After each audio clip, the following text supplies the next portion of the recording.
It's rolling, recording. We good? We're good. Let's do it. All right, we are back for another episode of Campus Catch Up. Episode 2. It's been a little. Episode 2, yeah. It's been a little minute. You know, you could tell by my attire that the season has changed just a little bit since we recorded episode 1. But since we haven't talked in a little bit, just let's catch up a little bit. How you been? How the last couple weeks been? I've been well, busy. Lots of great things going on. Mm-hmm. Meeting new people, reconnecting with some of our alumni. But it's been great so far. How's this semester going for you? It's going well. I'm in, last couple weeks of school. I think there's about 4 to 5 weeks left at this point. So I'm in the home stretch, just trying to take every day, enjoy it every day for itself, because I'm not going to be here as much as I am right now in a couple weeks. But definitely enjoying the spring right now, enjoying this great weather. You came from great weather too, because you just came from Florida. How was that? I came from Florida. It was nice. Beautiful weather. Got to see the women's softball team play down in Claremont when they started their season off. Really enjoyed that. It was a little bit disappointing to come back to New York weather, but it's okay. I felt that because we were talking off air. You were in Puerto Rico, right? Yeah, I was in PR, so it was a little bit rough getting back. But like I said, the sun's not out today, but it's been a little nice being back. It's been better, yeah. One thing I had to bring up on the episode. You were in a stage play recently. You were featured in Godspell. Am I saying yep? Yeah. So talk about that and like flexing the artistic muscle a little bit. I'm curious. Well, first of all, and I think I've talked about this in a couple of formats in my communications this semester. Mm-hmm. I love Godspell. It's a great show. I saw it first when I was very young, so I was very excited to see it. And so when they pulled me out of the crowd on Saturday to play Lazarus in the play, it's something that they frequently do with Godspell, is pull audience members out to participate. That was a thrill for me, man. I loved it. I loved a chance to get up there on stage, and it was a banger of a show. They really did a great job. Some great voices there, great interpretation of that show. So I loved it. That's awesome. It's always cool just to see how much work is being put, behind the scenes that, kind of led up to the show, the tech, making this the actual, set itself, and actually, obviously the actors themselves in the play. My big brother's an actor, so I have a lot of appreciation for the arts. Was it cool to like get back into it? Because I know you said you played Lazarus so many years ago. I didn't get to play Lazarus, but I got to participate in Godspell before once, way back. I was in 4th grade, and I got pulled out of the audience then too to participate with the cast. So it was a lot of fun. But yeah, I think the great thing about it for me, looking at it was, so Professor Salvaggio, who does such a great job with the sets and the auditorium there, had a vision to sort of make some improvements to the soundboard and the lighting area. So we built the new sound nest there in the back corner, took out a few rows of seats, but it didn't really harm us in any way because we actually recycled some parts and improved some of the seats that were in the rest of the auditorium. Really made some significant changes to be able to facilitate this show and make a lot of shows better going forward. So it wasn't just the show itself, but it was some of the things we did there in the auditorium to make it all work a little better. That's cool. I see. Yeah, that's something that maybe the audience didn't even know about the show. That's an interesting. That's an interesting thing. One thing I wanted to bring up too, last couple of weeks, something that's happened. It was Give Day, and I saw a lot of you guys did a great job just of promoting it on social media. I saw it on LinkedIn. I saw it on Instagram, and I heard we broke the Give Day goal. By a lot. Yeah, by a lot, which is awesome. So first, let's start off with that. Just what was your reaction when you heard we broke it, and what does Give Day really mean to you? Right. So Give Day was so much fun this year. So Give Day is always important because we try to engage everyone.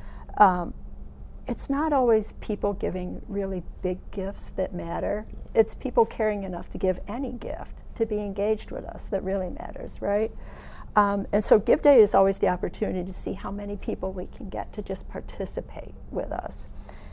This year, because we used the social media, it was fun, right? Wasn't it great to just see alums and the board members and students and staff and faculty posting photos of themselves in their colors, doing it perhaps multiple times because we had a couple of days there.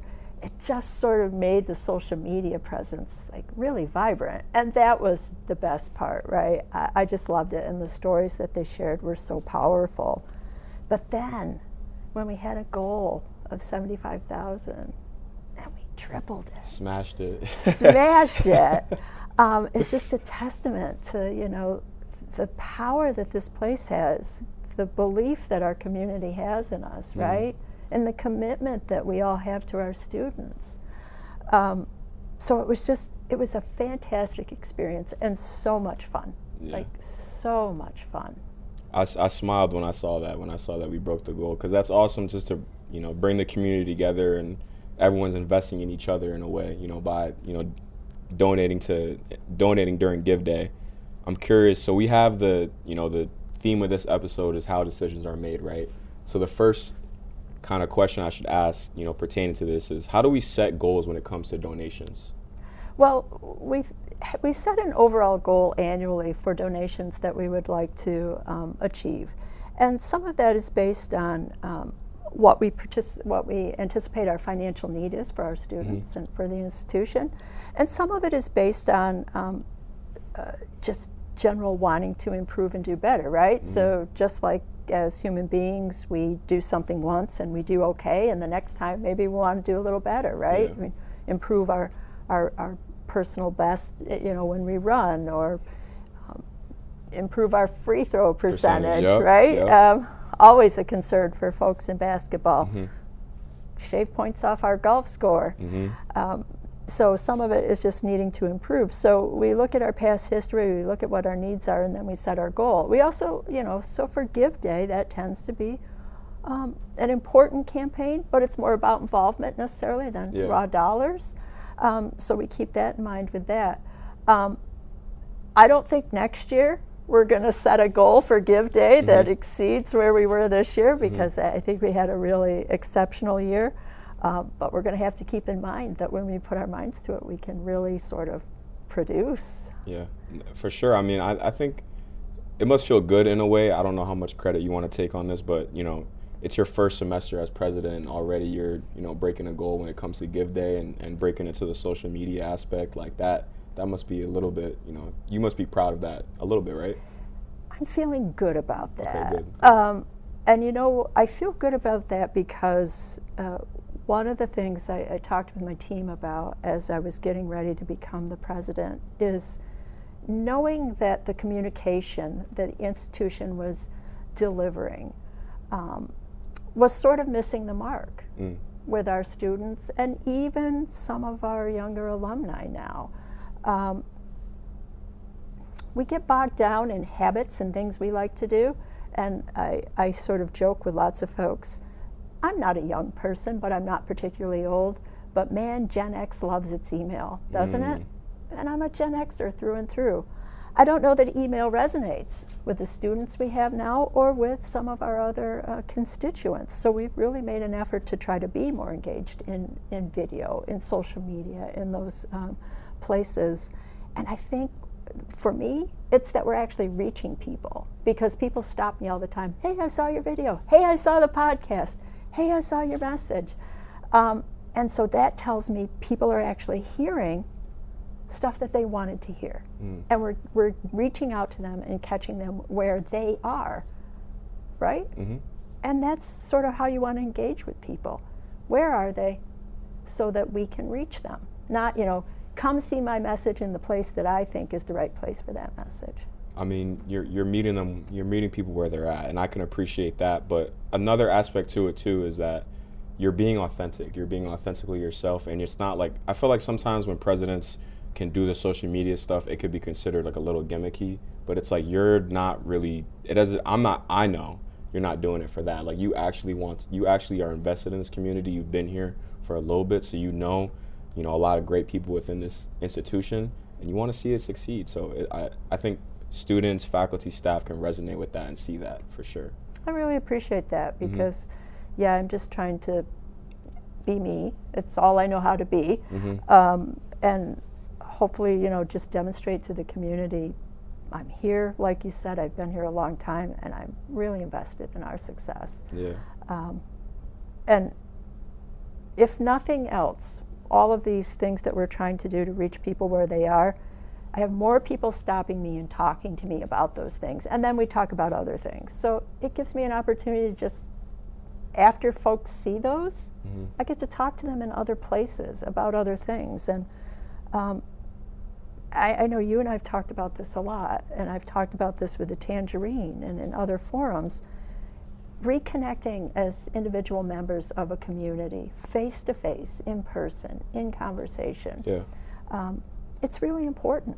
It's really important for making everything feel more together. Yeah. It's like you're becoming accessible in that way. It's not like it's like, oh, you're the president of the school, we barely see her face, we don't know really anything about her. It's like, no, like, you know, you're in a stage play, you're going down to Florida with the softball team, we're doing a podcast, like all those things contribute to that idea of being accessible. But I have another question about Give Day. Because we broke the goal and tripled it, how do you decide where those funds are allocated? So, great question. So some folks say, hey, here's the money, it just goes to the general student fund, do whatever you need to do with it. Some folks have specific designations that they put in, you know, please use my money for this scholarship or this purpose. So whenever a donor gives money and wants it used for some purpose, we have to recognize that. And our great team in advancement does a lot of work to track that and make sure that we understand what donors want us to do with the funds. So it always goes, number one, with what the donor says, and then if there's no designation, then student need. Yeah. I'm wondering, so I wanted to bring this story up. So Professor Campbell, my God, shout out Professor Campbell, he told me a great story before I continue with the story, what was the position that you were in when you know, I'm kind of telling the story when you hired him. Can you remind me? So when Professor Campbell first joined us, I was the director of MBA programs. Okay. So Professor Campbell, after he had watched episode 1, you know, we had a conversation. I think it might have been during class, like we were just going back and forth. But he basically just told me the story of how when you were working as director of MBA, he applied for a position, I'm assuming within that program. Yep. And there wasn't any openings at that time, but you said that, you know, we have an opening in this department. And where was he originally hired to? So he applied for a part-time staff position that we had at that time. And I think there was another candidate with more experience, if I'm remembering this. But I saw the opportunity because as I got to know him and talked to him and looked at his CV, he would make a great adjunct, I thought. And so I said to him, hey, would you like to try teaching instead of this staff position that you were interested in? And he took us up on it. He's been such a great adjunct for us. I mean, he's such a great teacher in the classroom. I've heard such wonderful things about him from the students like you. And he's just always present on campus. Like, you wouldn't know that he wasn't a full-time faculty member.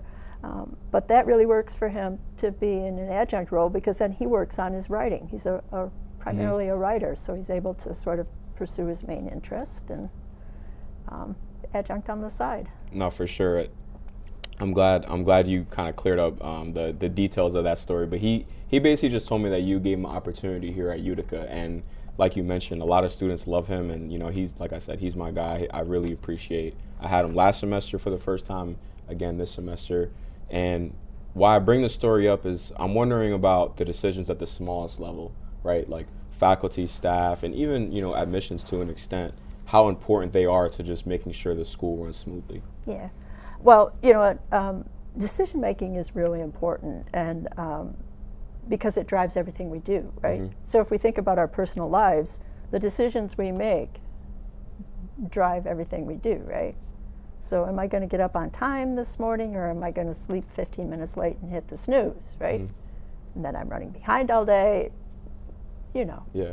I mean, simple things make a big difference.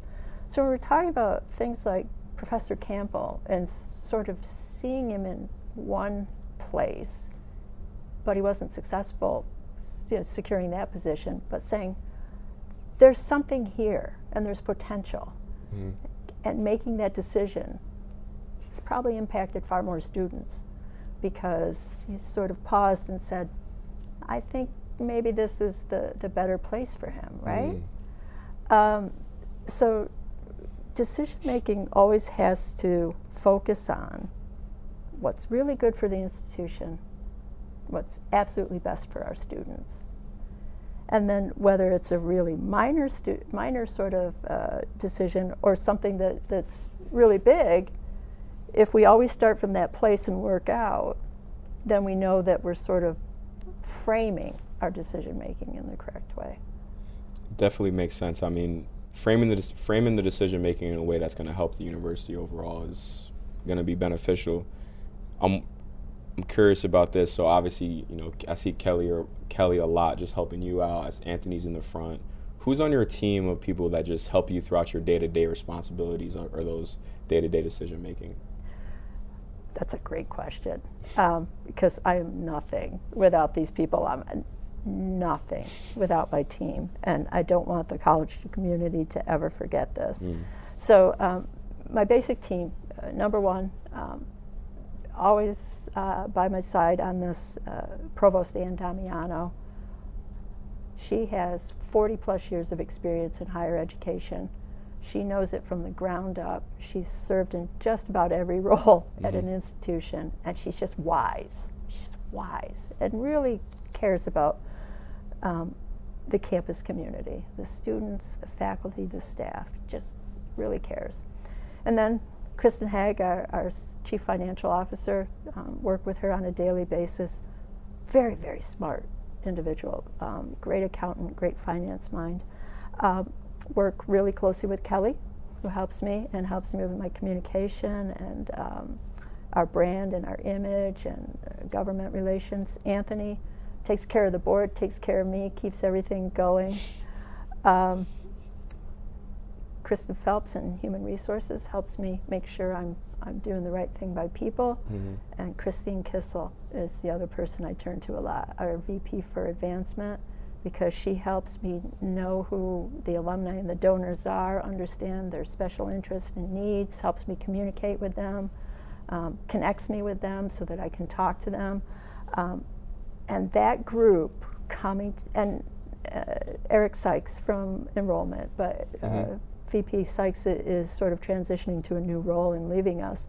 But that group helps me all the time talk about the main issues that are really important to the students and to the institution, and how we make sure that we're making all of that connect and serve our students' interests and serve the institution. And I'm assuming too, like obviously all those people you named, they're obviously very impactful, and I'm sure there's a laundry list of people outside of that also help you too. But we definitely have to give a shout out to everyone that you just named specifically. But why I asked this question is because you mentioned episode 1 how campus collaboration is going to be at the forefront of your tenure as president, and you talked about working with Ms. Samuels in student success or Judy Borner. When it comes to just student success and helping and figuring out what is best for the students here.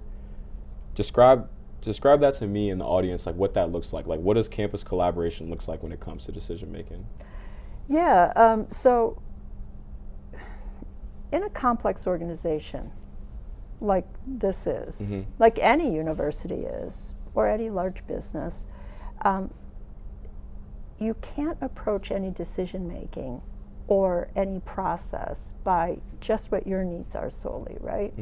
So in my position, I have responsibility for everything, but that doesn't mean that I know the details or am expert in everything. It just means I'm responsible for everything, right? So you, by nature and the demand of the position, you have to reach out to get the experts in the different areas. You have to reach out to have connection with the people who are most closely connected with our students, who are most closely connected, if we're talking about Give Day, with our donors and our alumni, right? So collaboration across campus means that we all start to remind ourselves that we need the experts to help us make good decisions, but also start to remind ourselves that if I'm really deep into a problem, and trying to find a solution. And I've been thinking about this problem just by myself for a long time. I'm probably missing some of the finer points, or even some of the larger points that I really need to understand to get to a solution. Mm-hmm. And that it's not wrong or weak or a sign of incompetence to reach out and get help from a variety of parties. We have to do that in order to make sure that we're making the best decisions we can for the institution and for the student interest, right? So when we collaborate, we're recognizing that we can't solve all the problems ourselves, and it's going to take all of us working together to solve some of the problems that we have. I feel like that message that you just said, like that's true in an institution, but it's also true just for the person themselves. Like, I know when I was younger, like it was easy to just, I could keep it, all the stuff inside me. Like if I'm dealing with something, I'll keep it to myself. But as I've gotten to be older, like communicating is like a big part of, who I am. I try to communicate with my folks if I'm dealing with something, or my friends, like, because at the end of the day, I can't deal with everything on my own. Like you said, there's experts in other areas. And with that being said, when a major decision needs to be made, right? So, we'll keep it in the context of Utica when it comes to like courses or majors being either leaving us or staying here. What does that process actually look like? Like talking to the experts, as the analogy that you use, like talking to professors on campus. Like, what does that decision-making process look like? Right. So if we're talking about academic programs and that specifically, there's a very well-defined process that was developed in collaboration with the faculty union to sort of govern that.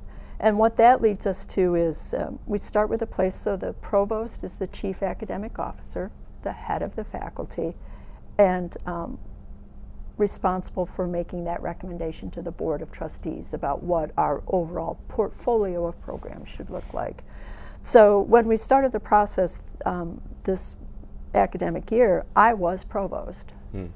And that process started with me starting over a year ago now, and working individually for a period of about 5 to 6 months of looking at all the data on our programs and what students were interested in, looking at national data, looking at hiring data, looking at the Bureau of Labor Statistics and sort of predictions for future needs, and sort of really coming to grips with what does that say about what we should be offering here. And when I say should be, I don't want people to interpret that if something was on or off the list, that means that I think people should or should not study that, right?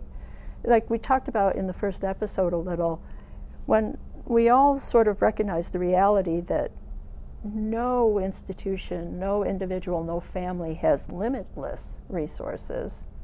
You have to recognize the resources you have and what you can do with them best, given the size of those resources. And so I worked through it individually until I got to a point where I could discuss it with the deans and get their input. The academic deans give their input, and then we give it to the faculty. We, sort of present them with what we're thinking, and then we start to work through the process of back and forth with the faculty. They share some information, we provide information, we have discussion, and we start to make decisions sort of collaboratively.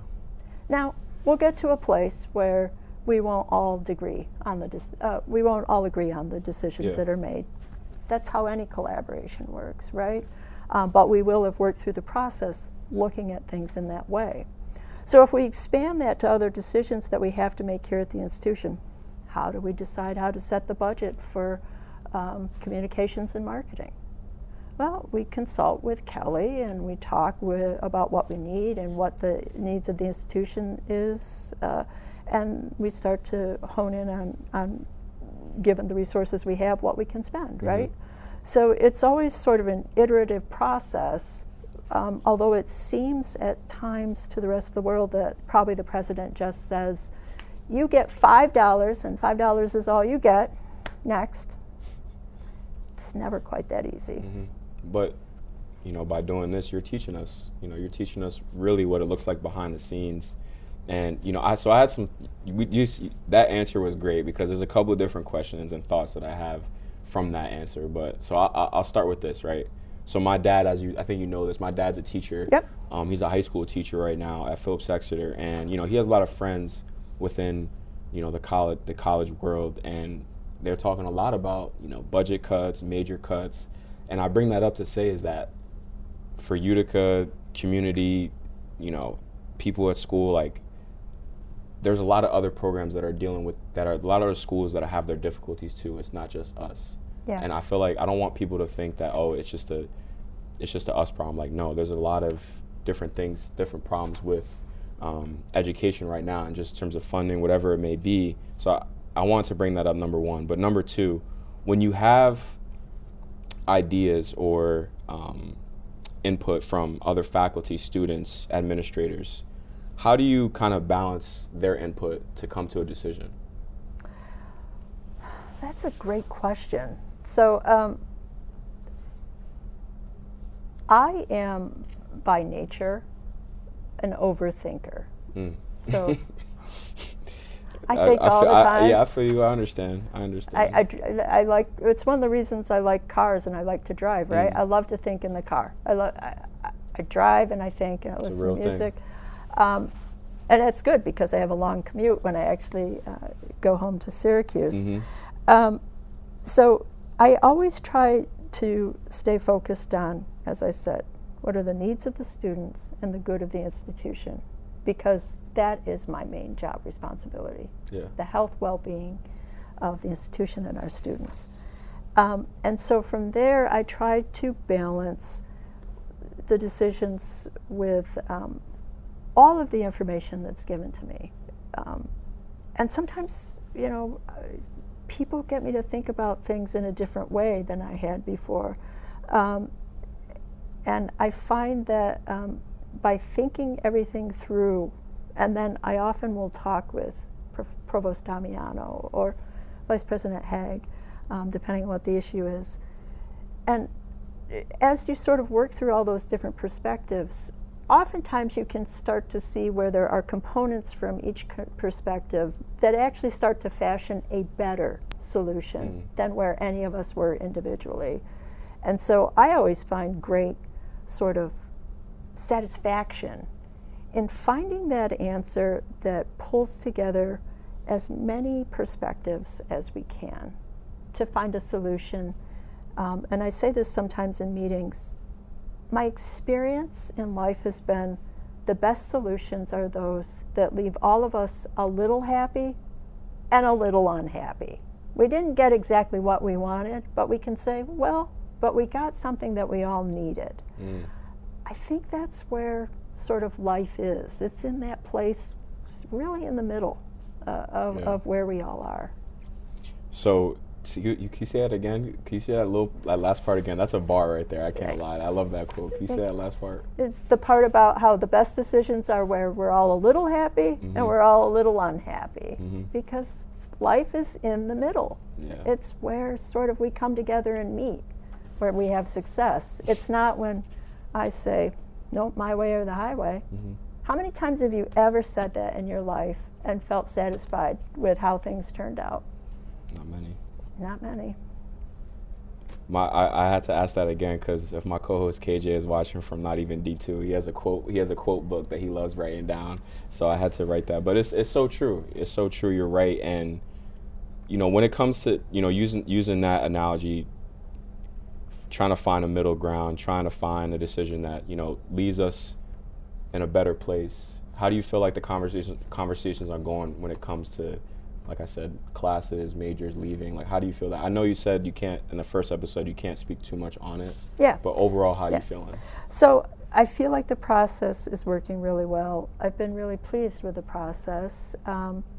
There's a lot to it. There are some complexities there, but we are having conversations, and I think they're good conversations. Now, does that mean everyone's necessarily happy? No. But we are talking about some things that I think historically, and particularly in the last several years, we just haven't been able to talk to each other about. We've sort of been shouting across a wall, if that works, about these things. And I think it's helped us in many corners of the campus have some meaningful conversations about something you alluded to a few minutes ago, and that's the fact that it's not just us. Higher education in general is going through a seismic change right now.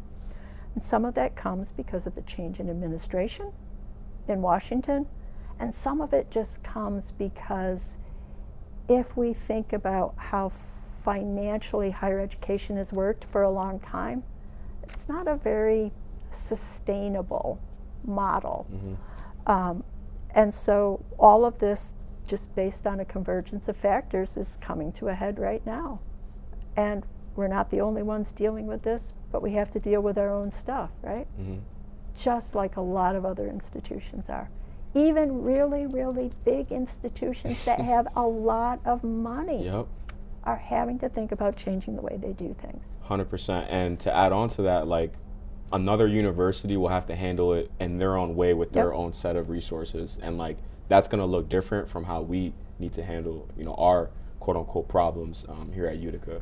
So I'm glad we had that conversation. What's one message that you would give to some people that's just curious about the upcoming decisions at Utica that need to be made and just want to hear your input? Maybe it's something that I don't know. If you have anything on it.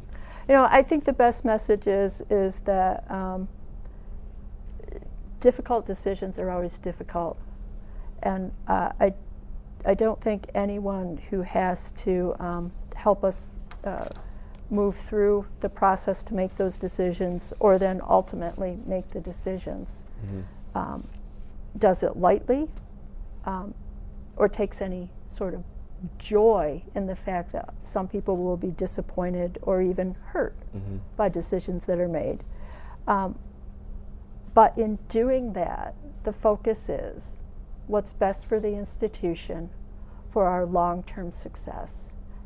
And that has to be rooted in what our students want and need right now in today's world, right? And so if people take one thing away from this, knowing that we are so focused on those issues to make these decisions, and we're not making them because we don't like somebody, or we don't like a major, or we don't think it's a good major, none of that's the case. What's best for the institution, because it's what our students need right now in today's world. And it's not just like the major. It's like you brought up the fact that, you know, some people think the president will just be like, here's $5 to you. Like, it's not. It's never coming from that type of energy. It's really just what your team, the people around that help you make decisions, what they feel is best for the university at the end of the day. And there couldn't be a better person to make these type of decisions, because you've been here for 15 plus years, if I'm not mistaken, so you know the ins and outs of this school. You've seen the evolution of this school, so you understand that. And when it comes to this, you know, specific conversations about majors, you've been in the mix for the last, you said 5 or 6 months, probably a little bit longer than that. So you understand what it takes.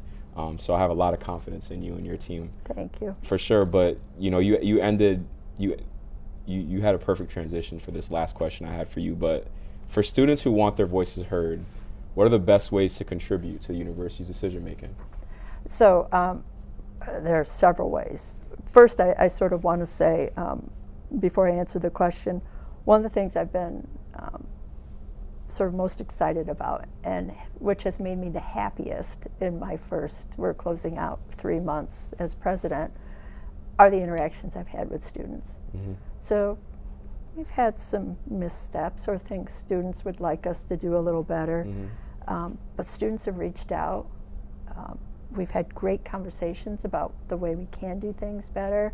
I've gotten to meet with students, pizza with the president, or just in the lunchroom. Students have written me about specific issues, and they've come and met with me here in my office, and we've had great conversations.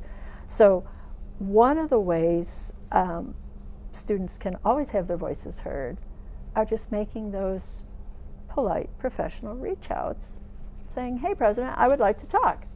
Because I like to have those conversations, because I get to know the students in a way that I otherwise wouldn't. other fundamental ways that students can have their voices heard are really to participate in the student governance sort of structures that we have already. So SGA, great way to have your voice heard is to participate in Student Government Association, right? Evelyn comes in and meets with me almost on a monthly basis. Sometimes we sort of have to rearrange because she's primarily a student and taking care of being president of the SGA, and sometimes there are more important things for her than talking with me. But we meet on a regular basis and talk about those things. Other ways for students to have their voices heard are just to really make those connections with those faculty and staff members who are here to help, right? So if you have a concern about something and you're most comfortable talking with Judy Borner, we always have to talk about Judy Borner. Shout out Judy, shout out Judy. You're most comfortable talking with Judy Borner. Seriously though, yeah. Let Judy know, because she will help that message get to the right place. Yeah. Things can't always be exactly how students might want them, but if we can't help the students feel comfortable at home and happy here, then how can we have any success? It's like, without you all, there really isn't anything else going on here. Let's be honest, right? So the campus is a little dead when we're not here then? Yeah, and without students, what are we? Yeah, fair, yeah. No, it's communication is key. Yeah. Communication is key, and finding ways to communicate with you is important, like you said, through student government, through emailing. I'm sure like Anthony or Kelly or I'm sure you have email yourself too. Because I know that you'll find a time.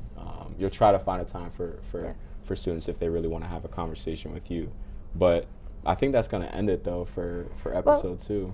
It kind of does. I think I'm just going to sort of recap it and say, if you think about all the things we've been talking about, we've really been talking about people engaging with other people, right?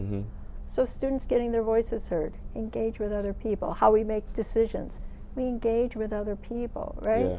So it seems to me like everything you and I talk about comes back to how are we going to interact with other human beings in this world that's really complicated. For sure. That's all it's about, just like you said, getting out there and actually being face to face with each other, and really, like, I think you even said it in the first episode too. Just we're not always going to agree on things, but if we can come face to face and just talk it out and really build that connection, it's only going to be beneficial for us. Right. But another thing too I wanted to mention too before we end it, like if students have questions that they want to ask President Nesbitt, please come up to me and give them, then I'll ask her. Write them in the write them in the comments section on YouTube or DM the Instagram page, whatever it may be, because those questions will be answered. I'm sure if they ask either one of us. But I want to do one more thing actually. we do rapid fire at Not Even D2, which is like a set of questions that you got to answer quickly. So let's start it here. We'll do our first ever rapid fire segment. You ready? I'm ready. All right, so first rapid fire question. What is your go-to Utica meal spot? I'll go with mine too after you answer yours. My go-to Utica meal spot. I really love Tavolo down on Genesee Street. I think their margarita pizza is great, and the bartender, for the most part, can make a pretty decent cosmopolitan. Okay, so Tavolo, you said? Tavolo, all right, I'm going to have to go. I think the best Riggies out here is Bella Regina. That's going to be my go-to for any type of Italian food out here. But when it comes to, like, home, if I want to taste home, like, PR or DR, I'll go with Joel's. Nice. I don't know what street it's on, but it's right in that little roundabout. Next rapid fire question. Is there like a spot in or around Utica that you go to that's like a holy grail that you're like, oh, I love this, I love going to this spot, whether it be a hike, I'm not too familiar, or if you have to drive to like a river or something like that, or whatever it is, lake, whatever. Yeah. So here in the central New York area, one of my favorite places to be is there's a great system of running paths and walking paths connected to the Erie Canal and around Onondaga Lake. So any of that Erie Canal trail anywhere in upstate New York, particularly in the Syracuse area where I'm so familiar with running and walking, that is just beautiful. Around Onondaga Lake, you can see the eagles nesting. It's just awesome. What about you? Where's yours? I can't say I'm too familiar with a lot of like trails, but you just gave me a couple different ones, so now I know. You have to give it a try. I'll have to think on that and get back to you. So I'm kind of cheating rapid fire a little bit. Last rapid fire question I have for you. So I feel like we're gonna have some student questions next episode, but there is a conversation about athletics that I wanted to have with you next episode, because you made a great comment about Division III athletics here at Utica. I think that was cut from the first episode, where you said we have a lot of students here that come here to play division sports and chase that dream of playing college sports, which I love. Yeah. So in that context, has there ever been like a favorite Utica moment in sports that you've seen over the last like 15 plus years, or no? Oh, man. Without any offense to any other program, shout out to every other program that does their winning last however many years. So I've seen a lot of stuff. Can I share two? Two, yeah. All right, so, and they both come from this year, believe it or not. So I had an opportunity to go down to Valley Gymnastics and see the women gymnasts compete in one of their meets, and I got to go out on the floor. Oh my gosh, it was so cool to just be like right down on the floor. I'd never done that before. It was just amazing. If you've never been down to Valley to watch a meet, you got to go and see the ladies. The second was another shout out to women's sports. I got to see one of the players score her 1,000th point during the SUNY Poly game, and shout out that Mackenzie. gym was off the chain. Everybody went crazy, right? I mean, that was just so great. So those are the two that come to mind for me. Shout out Mackenzie for sure. That was a dope moment. I was glad she got that. She got that for sure. But that's gonna cap it off though. Episode 2. It's a thing. It's a thing. It's a thing, yeah. Campus Catch Up has been great to reconnect with you, and we definitely got some more episodes planned soon. Yeah, we do. We'll talk a little more about athletics, and we're going to flip the script a little too, and I'm going to become the host, and we're going to ask some questions about you. Perfect. Awesome. All right? Can't wait. All right.